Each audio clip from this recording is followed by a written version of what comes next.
Hey everybody, welcome to this module. I'm going to teach you how to tune your drum super high. Now this drum is a really old, pretty beat up Ludwig Acrolite, and I believe it is 14 by 5.5. Really thin, and it sounds great when it's tuned up really high. Also sounds great when it's tuned down low. So for this application, I'm going to show you how to tune it up nice and high.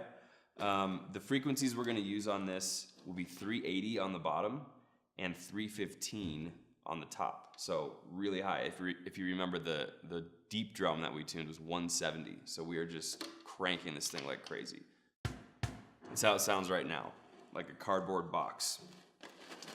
If you can see in that overhead cam, it's really wrinkled. This thing has got no tension on it at all, so except for a little bit of finger tension. And I'm going to go around and just make sure really quick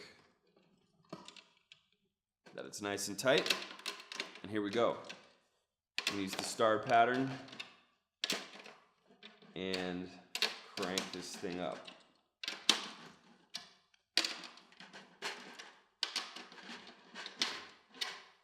In the last video, I don't know if you watched it, it was the medium tuning. I showed you that was a Ludwig drum, really super cheap, $200 drum. Same thing with this. You can get these for 200 bucks and they sound amazing. I don't know anybody who doesn't like a good acrolite. So we've got a little bit of tension there. Let's go ahead and check. Oops. Fix that really quick. Let's go ahead and check where we're at. That's only at 300, so we've got to go up another 80 hertz. And I'm going to make my way around. Get it cranked up.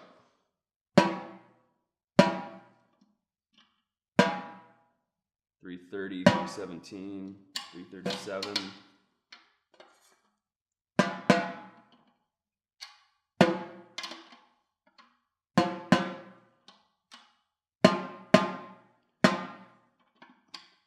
One important thing to remember, and if you've been tuning for a long time, you know this, but if you're new to tuning, sometimes when you're having trouble with a lug, what you want to do is go to the lug across from that lug.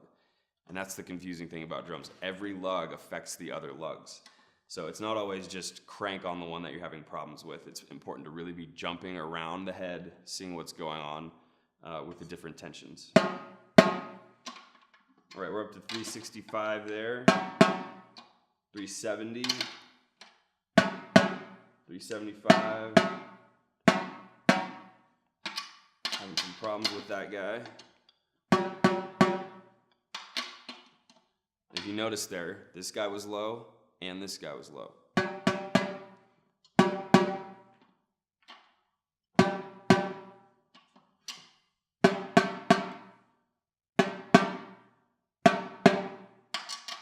Okay, we're seeing now the upper 370s and 380s.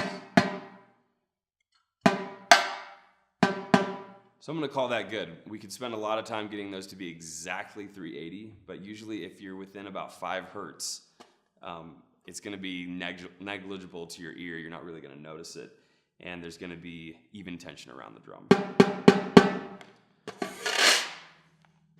So we'll go ahead and flip this thing over. See how it sounds. I always love to do this. Just see how it sounds once you get that bottom head tuned up properly. It sounds weird. Did not work well in this situation. So at least we checked it. So we're at 380 there, and I actually think this drum is kind of out of round. It's been beat up pretty bad, but it's still going to sound great. 380 at the bottom. We're going to get all the way up to 315 on the top. We're at 97. So we've got a long ways to go. Let's see if we can get there quick. And it's kind of cool too, as we're raising pitch, sometimes I like to just hit the drum and hear how it's coming up.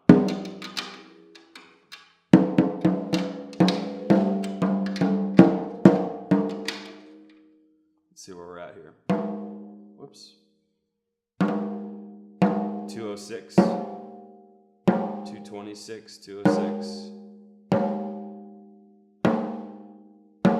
Okay, so we're in the low 200s. And this brings up an interesting point. A lot of tuning videos are going to tell you how much tension to put on the rod. And the thing about this drum is it's super old. They are really sticky lugs and rods. So if I was doing this based on tension, it would really have almost nothing to do with the actual note of the drum. Like as we get this up to 318, I'm going to have to really crank on this thing to get tension. So this is why I think tuning by frequency is really cool. So we're getting up there.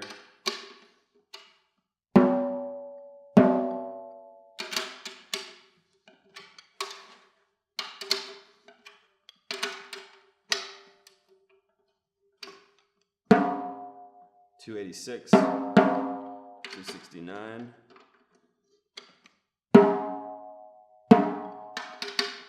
This is where it's just ridiculous. $290, $304, okay.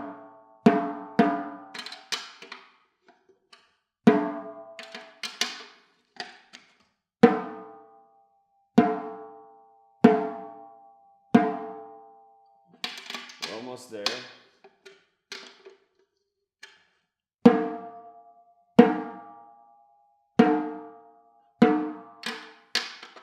So I want to show you how it sounds. We've got some of these at 315 and some of them at about 305 or 300. They're not even all perfect yet, but they're really close, and you can hear a pretty pure note out of the drum. There's not really any like weird harmonics or warbling or anything like that. So I want to throw this thing on the stand. Again, we've got the bottom at 380 and the top now at about 300 to 315. Let's see how it sounds. It sounds really cool to me. It's got ring to it, but it's a nice ring. Got a ton of attack, really loud, but still like a full body. And it's really responsive because it's tuned up so loud. So if I was doing this, this would be like a side snare or something, like a piccolo thing. But you know, some music, this would be the main snare. It really depends on what you're going for. And another note I love to make is you can tune a drum a lot higher than you think, and it'd still be really beefy, like in the house if you're playing live. A lot of guys think you have to tune it just like super low, make it sound like a cardboard box to get any beef out of it, but this would probably be huge in a live mix. Go ahead and try this with your drum. If you have a more shallow drum like this, try it out, get it to this frequency, and then again, drop the top 50 hertz and see how it sounds. Experiment, throw some muffling on there, some gaff tape, try different things and get your own sound.